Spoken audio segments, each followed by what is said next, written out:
Hey, what's up, y'all? Real quick, it's like early in the morning here on Saturday, and I feel like I've been editing this video that you're about to watch for days, and I actually have, and it's not even that great of a video. I don't know, probably 5 or 6 times since I've been doing YouTube, I've had a video that for some reason I get in to edit it and put it together, and it just won't come together. I can't tell you why, but it's the most frustrating thing. But anyway, so please watch it though, because there's a lot of really good information here that I really needed to get out. Now, the other thing is that I promised I would do a video on how to read a soil test. I shot all of that, and because this video ended up just being a bear, I wasn't able to get that done, as well as I always tend to overcomplicate everything because I just feel like I have to give every single detail. And so I need to go back and kind of redo some of that video and really make it more simple, because it is a simple process, and when I overcomplicate, I just get people worried. So anyway, please watch the video all the way through. I will have already put the timestamps right here for you. With that, I hope you enjoy the video. Hey, what's up, y'all? I'm Alan Hain, the Lawn Care Nut. Thanks for coming back for yet another week. So this video is going to be a lot of rapid fire tips, a lot of things to help all of you all across the country who are coming into spring. Some of you are already out and you're enjoying the mow, as others you're just coming in, maybe through the transition zone, and then some of you guys are up north and you're patiently waiting the lawn care season to start. Either way, I've got a ton of questions that are coming in right now, and they're questions that are going to help everybody, because even if you're not there in the window right now, you're going to be soon. And that's where we're going to start, is with pre-emergent windows and some of the crazy weather we're seeing all across the country. I'm going to hide underneath these Robolini palms because it's super windy right now, but those of you down here in Florida, it's time to consider a fungicide. We are definitely into a seasonal transition. I'm over by here near Bradenton, and we were cold last week. When I was in Israel, it got down into like the 40s, even the high 30s a couple nights. Now that I'm back just a week and a half later or so, we are up into the 70s and the 80s, and it's super humid. Now the wind is gonna help, but if this wind gets still and the humidity stays and we get a little cloud cover, it's gonna really help that disease triangle to come together. And Rhizoctonia, which we call large patch, is gonna hit St. Augustine and Zoysia especially. So it is time to go out, go to your local store, just get the Scott's Disease X. This is oxystrobin. It's not that expensive. You can get it anywhere, get it thrown down, and get it watered in.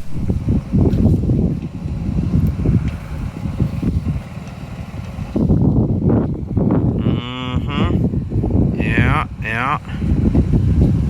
I have to monitor this situation here.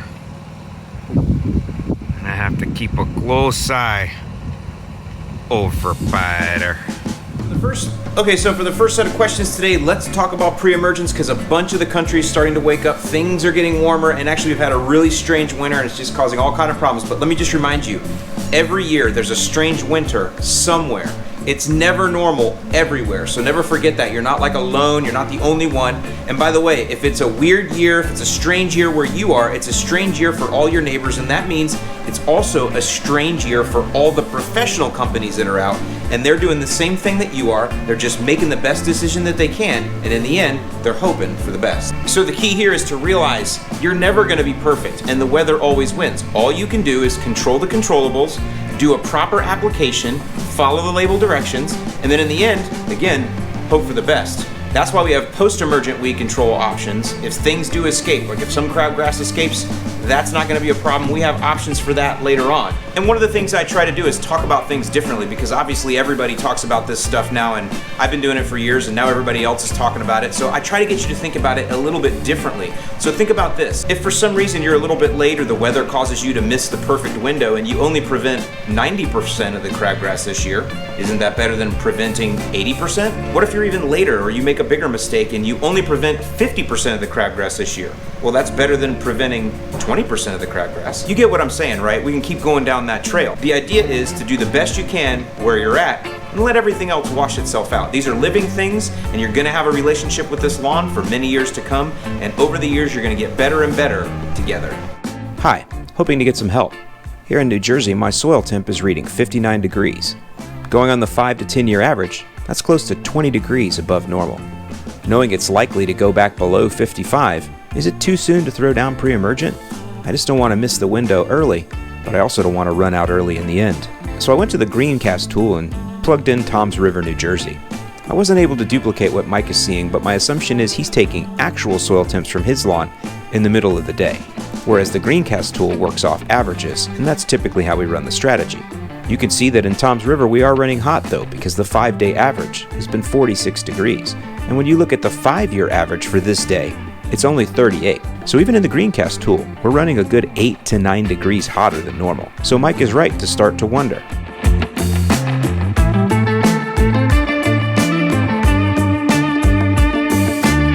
Poking around a little bit, you'll find that 3/31, or the end of March, is the typical or average time when the soil temps are going to cross 50 and you'd want to throw down. When I look at the date today of March 6th, that's about 25 days away from the time when you'd normally want to throw down. If you're running hot like this in your part of the country, it's okay to throw down 2 to 3 weeks early to compensate for that early heat. But you don't want to be too much earlier than that. Mike, I'd say if you can, wait another week or so. But if not, you're right there, man. Go ahead and throw her down. So I decided to run one more scenario, and I went over to the middle of the country, to Siloam Springs, Arkansas, home of the lawn tools. In case you haven't seen it, they just published a video review of my lawn and all my lawn tools on their LT Turf series. I'll link it in the description below. So as you can see, for the last 5 days, they've averaged close to 51 degrees. If you look right below, the 5-year average for this time of year is 46.4. So they're running about 5 degrees hot. So should you guys in Siloam Springs be throwing down? Well, let's go back and find out when you typically would cross that 50-degree mark. So I take the tool back to 2019 and start looking around. I land on March 10th and I see that the 5-year average will cross 50 degrees typically on March 10th. Here we are at March 5th, March 6th, and you're already there, only about 5 days early. You know what that means for you, Siloam Springs? It's go time. Feel free to throw her down. Okay, now here's an interesting one that came in, and I'll put this up on the screen so you guys can see a little better. I need some advice. I dropped the first 3 pounds of prodiamine along with RGS and Humic 12 on March 3rd. I live in Birmingham, Alabama, and so we've gotten a ton of rain this week. I might have mistakenly done so after 1.5 inches of rain on 3-2 and combined 3 inches of rain on 3-4 and 3-5. Should I reapply or just wait for the second split app in May? So there's a few different little things to unpack here. The first thing is Trevor's thinking that maybe when he applied his prodiamine that the ground was saturated. And I can tell you, Trevor, if you were walking on the grass and it was underneath your feet, yeah, that was a saturated ground and you probably shouldn't have applied on that. But just because you got 1.5 inches the day before, it doesn't mean it didn't all run off or wash off. So for sure, it's not a good idea to apply any lawn product on a saturated lawn, but especially prodiamine, because it's got to get down into the soil and you need to get it watered in. And if the ground is saturated, it can't take any more water. The prodiamine can't get down. Either way, though, you did the app the next day. So let's just assume that the ground wasn't too saturated, because I'm pretty sure if you were walking on the ground and it was going, you would have probably not done the application. So we'll assume it wasn't too saturated. Then the next day, you got 3 full inches of rain. That's a lot. And if the ground was not saturated, but fairly full of water, it is possible that some of the prodiamine could have bubbled up and washed away. That is very possible. But I'm gonna say I don't recommend you reapply, because chances are that prodiamine did do okay. It did stick in the soil, because this is a chemistry that's used across the country, all grass types, north, south, east, and west. It's the gold standard for almost every professional company out there, and they are spraying in very similar or same conditions that you are. With that said, we're gonna just hope that most of it stuck. I want you to stick to the plan and trust the process. So wait that 45 days and put your second application down. That'd be the second application at 3 pounds per thousand. We call that the split app. And again, just hope for the best. But use this as a learning experience. Next year, make sure that you apply when the ground has soil moisture but isn't saturated, and then watch the upcoming weather and make sure that there aren't heavy rains predicted. You're not gonna always be perfect, and sometimes you might even have to wait a couple weeks and miss the very beginning of the window. These are all things that we have to work around, because remember, the weather always wins and we can just do the best we can and control the controllables. So like I said, go ahead and wait, trust the process, get that second application down, and just be ready to monitor things as the summer wears on. Now, some of you might ask, well, Alan, isn't it okay if he did go ahead and reapply on top? And he could. He wouldn't be out of the label if you apply 3 pounds of prodiamine per thousand now and you apply another 3 pounds per thousand a week later. It's not gonna hurt the lawn at all, because you could actually apply up to 6 pounds per thousand in one big giant fat app. However, if he reapplies now, he uses up the last bit of the bullets in his gun, that last application. If he does that too early, my fear is that he's gonna run out too soon into summer, if that makes sense. The reason that we do the split apps is to try to give us a full amount of coverage all the way to the spring and all the way into summer. Remember, once you get to summer and soil temperatures go above 75, approaching 80, that's the cutoff. No more crabgrass is really gonna germinate then. And that might be a few months away. So what I don't want them to do is to throw down again and then run out too early. It's best to just let things kind of flow right now, stick to the plan, and hope for the best. So I really hope that wasn't too confusing to you guys. If it is confusing to you, don't forget, if you click the link in the description below and sign up for my email list, we'll send you my free pre-emergent guide that kind of goes into a lot of detail on what pre-emergents are, why we apply them, how we apply them. It's free to you. Now, if you have that guide and you're still confused, no worries. Leave a comment below. I promise you, I'll help you out down there. I'll do the best I can to clarify. And for those of you that have questions, go down here in the comments and read those and see if we can help you out in there. There's also a ton of lawn care nuts now that have been on my program for several years now, and they'll be happy to help you out too. That's one of the things about our community here, is it's really just people helping people. Everybody wants everyone to have success and to dominate their neighbors. Now, this also does relate to the next question though, so let's get to that one. Hey Alan, I threw down 7 pounds per thousand of the 0.38% prodiamine you sell on your site. I misread the app rate and dropped the entire 7 pounds in one app instead of doing split apps. Should I be worried about dropping such a heavy prodiamine app? Looking forward to hearing back. Thanks again for the good advice. I'm enjoying reading the Cool Season Plan. Let me just bring up their cool season plans and warm season plans. I am rewriting the ebooks and we'll hope to release those sometime here in the middle of March. Obviously been a very busy year so far, really trying to keep up and get caught up. But I'll tell you, if you have the ebooks, the strategy's not changing. All I'm doing is kind of moving a couple things around for clarity, making things more simplified. You guys that have the book, they got super bloated and super detailed because that's just my personality. So I'm gonna go ahead and simplify those this year, but the strategy itself will not change. It's been sound now for a long time. So don't worry, I haven't sent out the updates yet. By the way, they're free to anybody that's bought the ebook. You always get upgrades and updates and all of that for free. I'll send those out sometime in the middle of March. Now, let's go back to the question here about a possible over-application. So this is the product that we're talking about. This is our prodiamine product here. And as you guys know, I recommend 2 applications in the spring. One as soil temperatures cross 50 degrees and another about 45 days later as soil temperatures are approaching 70. Each application is 3 pounds per 1,000 square feet, so you get 6 pounds per 1,000, and that'll cover you for the season. People always ask, well, how long does that last? As a very, very general rule, each 1 pound of product per 1,000 that you put down should give you theoretically 1 month of control or prevention against crabgrass. So if you're putting down 6 pounds per 1,000 in the spring, you should get 6 months of control. Now we do a split app, we move them together a little bit. Again, all of that's in the pre-emergent guide, but that's a real general rule. Man, this dude's doing everybody in the neighborhood today. Short answer here is no, you're not gonna burn anything at all. 7 pounds per 1,000, that's the max. It's a little bit over the max. It's probably a little bit over the label. I'm not sure what your grass type is, but either way, no, it's not gonna burn anything. Now, I don't recommend that you go that heavy. Again, I recommend a couple lighter apps, but no, 7 pounds per 1,000 isn't gonna burn the lawn. You're just gonna have a really long crabgrass pre-emergent residual. So if you're somewhere up north and you plan to seed in the fall, you might be running a little bit late. You know, this is March, April, May, June, July, August, September, October. So you might have a little bit longer pre-emergent control lasting than you wanted. But other than that, no, not gonna hurt the lawn at all.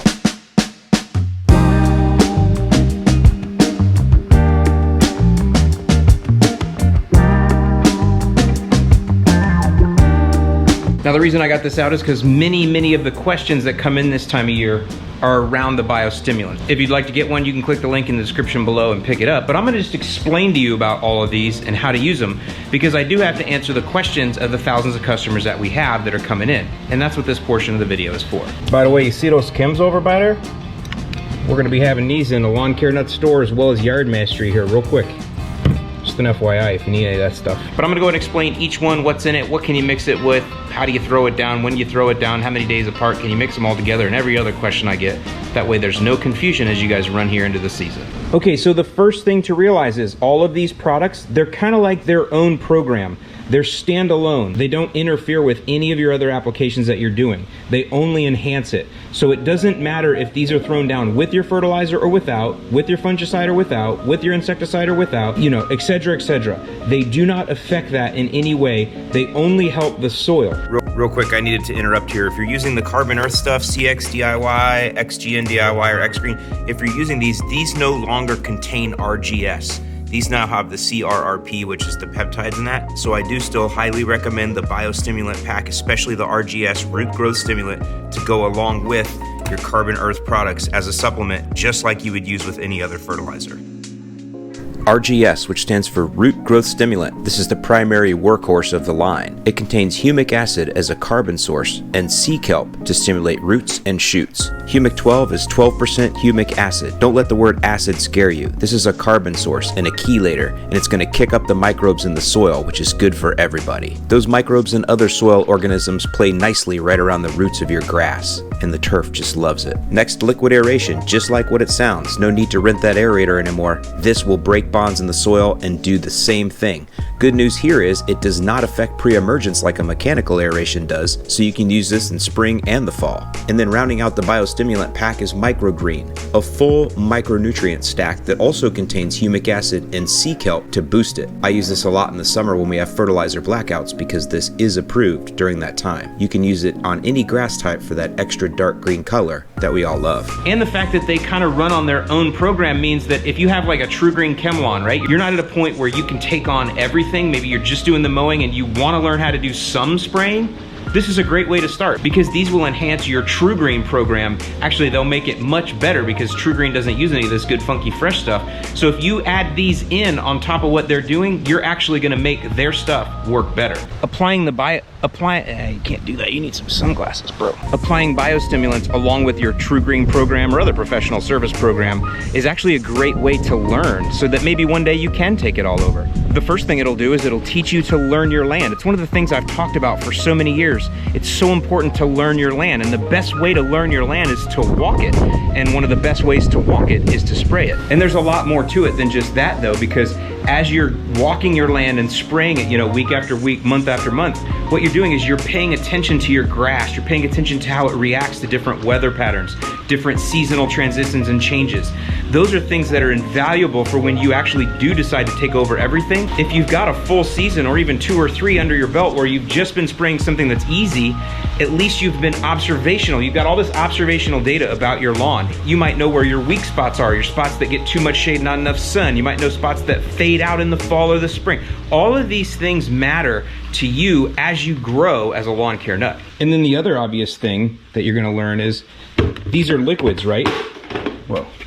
These are liquids, and these aren't gonna hurt your lawn. If you over apply, you will not hurt anything. I'm not telling you to do that on purpose, Jason Garski, but you'll learn how to spray, whether it's with a hose-end sprayer, or if you wanna try to use a backpack. You can see I have a lot of them that sit over here in a boneyard because I very rarely use them. But the reason that's important is because there are gonna be times when you're gonna need to blanket spray your lawn with liquids. For example, if you have a really bad weed problem for warm season turf, you might want to use Celsius here. Maybe you want to do a pre-emergent and you want to do it liquid. This is called a WDG, which stands for wettable dispersible granule. This mixes into a pump sprayer and is covered as liquid, and you need to be precise with it. And so if you learn how to be precise with this, which won't hurt anything, trial and error multiple times, eventually you'll get really good with these and you'll be able to do more difficult applications later on down the road. So I don't really like the word, hold on. So I don't really like the word training wheels. I mainly prefer the word on the lawn training. This is like your own on the lawn training. Learn to spray these. By the way, after all of that trial and error, your soil is going to be kicked up and awesome because that's what these do, and we'll go into that in a minute. But I just want to stress, beginners, someone that you have this fear of burning the lawn or you have this fear of doing something wrong, this is the best place to start. You'll see in the comments below, tons of people will tell you that they started with these, they got awesome results, and now they're like full-on lawn care nuts, spraying and praying everywhere they go. And I did want to say, I got some new equipment coming here. You guys know I've been doing some things with larger lawns, but I'm making sure that the equipment that I get for larger lawns is aimed for DIYers. This Toro here, a lot of you guys give me flack like, oh, I don't like seeing you ride, but this is a DIY machine. Now, a lot of pros will use this, but that's what this is for. This time cutter here is a machine aimed for the prosumer DIYer. They call it Pro DNA in this, but this is for DIYers, and that's why I'm sticking with this. And by the way, you're gonna see some more kind of stuff along that lines. And this here, this is a 25-gallon spray tank. This was sent to me by AgriFab. We're gonna use this in the, kind of an unfortunate place to put your sprayer, but your wand. But anyway, we're gonna use this in the project lawn, which is about 27,000 square feet, all said and done. So I wanna show you folks that have larger lawns what kind of DIY equipment is available to you that you can use. But all of that can start with this right here on a small lawn or even a big lawn. I know a lot of guys use these on big lawns. Idea being, you gotta start somewhere. This is a great place to start. This is a great investment to make, and I encourage you to do it. The next thing I do want to say is these need to get into the soil. There's no foliar absorption to be concerned with here. We want these to get into the soil, and there's two things to think about with that. The first consideration is you need to have some soil moisture. And by the way, this isn't just with biostimulants. This is with any liquid or really anything you put on your lawn. If you put it on a hard, dry ground, it's not going to get into the ground. Any water that comes onto dry ground just runs off for the most part. So you want to make sure there is some soil moisture, even if it's minimal, when you apply the biostimulants. And the way you know that you have soil moisture is, well, number one, if you're up north in cool season somewhere, you guys have a rainy season in the spring, you're going to have plenty of soil moisture, especially if you're coming off melted snow. Down here in the south, you know if you've been watering or if you've been getting rain, but just stick your finger down in your soil and feel it. Like I can feel it. And by the way, the soil is very cool under here. I can feel that. But I can just grab a little bit of soil here and I can see that it's moist. Moist. So just make sure you have some soil moisture when you apply. And then after you apply, you need to water them in. Now, if you're gonna use a hose and sprayer, that goes down with a lot more water. They do consider that being watered in if you're applying any of these products with this apparatus here. But I still recommend turn your sprinklers on for a little while, get a 1/4 inch of water in something just to get them down into the soil, especially with aerate.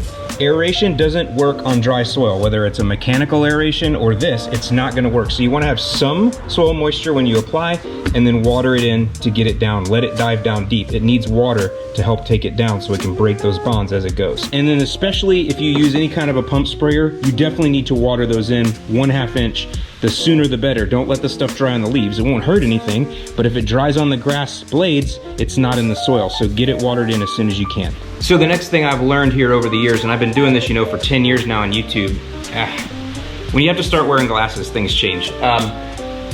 The one thing I've learned over 10 years of doing this on YouTube is that people always want a program. And I get it. You like structure, that's good. But with these, what I found is when I give people a program, then they actually get even more confused. And probably that's my fault because I get overly detailed. You guys know I do that. I give way more detail than I really need to on things, but it's just a problem that I have where I just want to answer every question every single time. But either way, I'm gonna give you the simplest and easiest way to use these. Okay, so the easiest way to use these products, and this is just fine to do it. I've heard it directly from the folks at Greene County.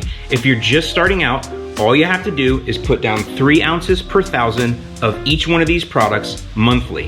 That's it. You can start that right around the same time that you put down your pre-emergent. As long as your ground isn't frozen really is when you can start. Start with either one that you want. You can apply all of them in the same day. You could actually mix all of them in the same tank together, but I'll tell you that's probably not gonna work just because of the size of your tank. Things will clog, so don't really do that. But if you do wanna put them all down in the same day, feel free to do that. Obviously, if you have equipment like this that can handle a lot more product and can handle a lot more flow, then you could put them all in this tank together, measure it all out, fill it with water, and spray and pray, and be all good, all done in one day. Or you could just mix it up 4 different times and walk your lawn 4 different times. I mean, who doesn't need the exercise, right? But I think what you're gonna find that most people do, because I'm gonna tell you, once you start spraying, it's super addictive, and you're gonna wanna put down something every single week, because you guys are a lot like me. You feel like if you're throwing something down, you're doing good, and you even get a little endorphin rush after an application, at least I do, and so you wanna keep that endorphin rush going. And by the way, what's wrong with that? That's a good thing. Applying good things to your lawn, that's a good endorphin rush to get, right? So most months out of the year, you end up having 4 Saturdays in a month, right? So you could do first Saturday, second Saturday, third Saturday, fourth Saturday, and then just start it over. So you could actually spray every single week. Maybe you go on vacation. Well, then no problem. So spray these 2 on a Saturday and these 2 on a Saturday and take 2 weeks off. You can put these 2 days apart, 3 days apart, 8 days apart, 4 weeks apart, whatever you want to do. You're not going to hurt anything. Get out there and have fun and learn. Just remember that no matter when you spray, you're spraying something good. Okay, I'm gonna go ahead and wrap this one up. Thank you so much for watching all the way to the end. Today is Saturday. If you wanna see me get my millennial farmer on today, in other words, try to be like millennial farmer as much as I can, make sure you follow me on Instagram. Just look me up over there, Alan Hain. Thanks a lot, guys. Thanks for watching. Hope you have a great weekend. I'll see you in the lawn.